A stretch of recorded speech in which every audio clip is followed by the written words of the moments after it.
El 22 de septiembre de 1823, un ángel llamado Moroni visitó a un jovencito cuyo nombre era José Smith. El ángel le informó que un antiguo registro que se había grabado sobre planchas de metal, como estas, estaba enterrado en un cerro que más tarde se conocería como el Cerro Cumora, aproximadamente a 5 kilómetros al sur de la casa de su familia. Pero esta historia no acaba aquí.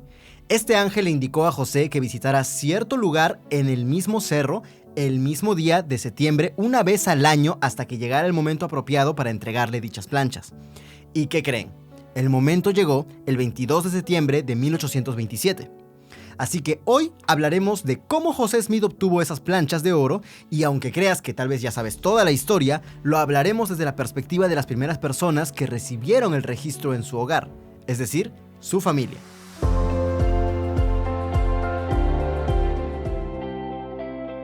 Para 1827, José Smith ya estaba casado, así que él, su esposa Emma, sus padres y 6 de sus hermanos vivían en una casa de madera en la granja familiar, mientras que su hermano Hiram vivía en la casa de troncos de la familia con su esposa Jerusha, muy cerca de ahí. Otras personas que visitaron la casa fueron Joseph Knight y Josiah Stowell, que eran unos amigos de la familia, y se quedaron un par de días. La madre de José Smith recordó algo que pasó alrededor de la medianoche del 21 de septiembre. José se me acercó y me preguntó si tenía un cofre con cerradura y llave. Supe en un instante para qué lo quería, y al no tener uno me preocupé mucho, ya que pensé que podría ser un asunto de considerable importancia. Pero al darse cuenta de mi preocupación, José dijo: "No te preocupes, estaré bien sin el cofre por el momento. Cálmate, todo está bien". Entonces José y Emma se subieron al carromato de Joseph Knight y se adentraron en el cerro durante la noche. Richard Bushman explicó: para ser preciso con su compromiso con Moroni y despistar a los entrometidos que sabían de la fecha, José decidió ir a Cumora en la oscuridad de la noche, casi en el minuto exacto en que llegó el 22 de septiembre. Emma se quedó con el carromato a las faldas del cerro mientras José se reunía con Moroni, donde estaban las planchas escondidas. Moroni hace una seria advertencia a José: ahora tienes el registro en tus propias manos y no eres más que un hombre común y corriente. Por lo tanto, tendrás que ser vigilante y fiel a tu cometido, o serás vencido por hombres malvados, porque ellos llevarán a cabo todo plan y estrategia que sea posible para arrebatarte las planchas. Y si no estás atento constantemente, lo conseguirán. Como José aún no tenía un cofre preparado para guardar las planchas, en lugar de llevarlas inmediatamente a casa, él usó su navaja para cortar una solapa en la corteza de un tronco de abedul en descomposición. Dobló la solapa hacia atrás e hizo un hueco lo suficientemente grande para que entraran las planchas. Colocó las planchas adentro, cerró la solapa, echó algunos escombros sobre el escondite y regresó a casa con Emma. Pero no volvió a casa con las manos vacías. Junto con las planchas estaban enterrados lo que el Libro de Mormón denomina como intérpretes. Se trataba de 2 piedras blanquecinas transparentes dentro de unos anteojos de metal muy grandes. Estas piedras, a las que más tarde se les denominó como Urim y Tumim, fueron una herramienta diseñada para ayudar a José a traducir las planchas del Libro de Mormón. Joseph Knight recordó: después de desayunar, José me llamó para ir a la otra habitación. Puso un pie en la cama, apoyó la cabeza en su mano y dijo: es 10 veces mejor de lo que esperaba. Luego describió el largo, el ancho y el grosor de las planchas y dijo que parecían de oro, pero aparentemente pensaba más en los anteojos o en el Urim y Tumim que en las mismas planchas, porque dijo: puedo ver cualquier cosa, son maravillosos.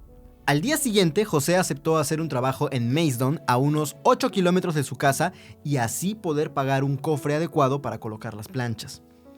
Mientras José no estaba, su padre se enteró de que un grupo de aproximadamente 10 hombres habían contratado a un adivino para ayudarlos a encontrar las planchas. Este grupo era dirigido por un par de hombres del pueblo, Willard Chase y Samuel Lawrence, que ya habían estado involucrados en los esfuerzos anteriores de búsqueda de tesoros de José.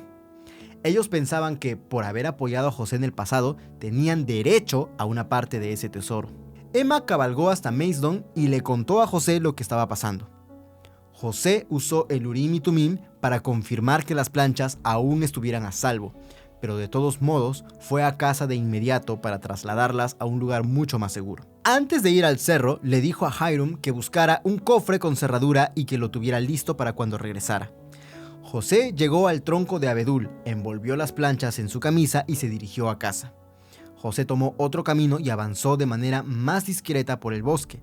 No obstante, fue atacado 3 veces diferentes en su camino a casa, pero logró defenderse de los hombres y se dislocó el pulgar en el proceso. Llegó a casa sin poder hablar por el susto y el cansancio. José le dijo a su madre que enviara a su hermano Don Carlos a buscar a su padre, y a Joseph Knight y a Josiah Stowell, y que buscaran a los hombres que lo habían atacado. Don Carlos también fue enviado a la casa de troncos para que Hiram trajera el cofre. Hiram había recurrido a un viejo cofre de herramientas que le pertenecía a su hermano Alvin, que había muerto en 1823. Justo cuando Hiram se estaba llevando una taza de té a la boca, Don Carlos le tocó el hombro.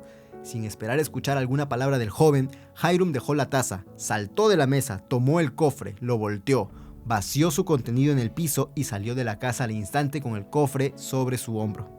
En ese momento, según las instrucciones del ángel, nadie de la familia podía ver las planchas. Las planchas siempre estaban en un cofre o envueltas con algo.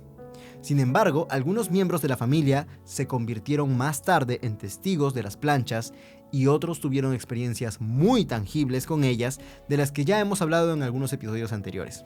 No hace falta decir que nadie en la familia de José tenía dudas de que en verdad tenía las planchas de metal. De hecho, como comentamos, muchos de los enemigos de José también creyeron en las planchas, tanto así que incluso recurrieron a la violencia para llevárselas. Finalmente José llevó las planchas a casa, y aquí es donde vamos a terminar este episodio, pero esta historia todavía tiene mucho que contar. El peligro inmediato había pasado, pero la atmósfera de la casa se inundó de vigilancia, compromiso y cuidado por temor de que alguien en un momento de descuido tomara las planchas y se las llevara. Las partes interesadas ciertamente lo intentaron, pero hablaremos más de eso en un próximo episodio. Pero si tienes alguna pregunta o algo que añadir a esta historia, por favor déjala en los comentarios. Nos vemos en un próximo video de Fe y Creencias y no olvides de seguirnos en todas nuestras redes sociales como masfe.org. ¡Nos vemos!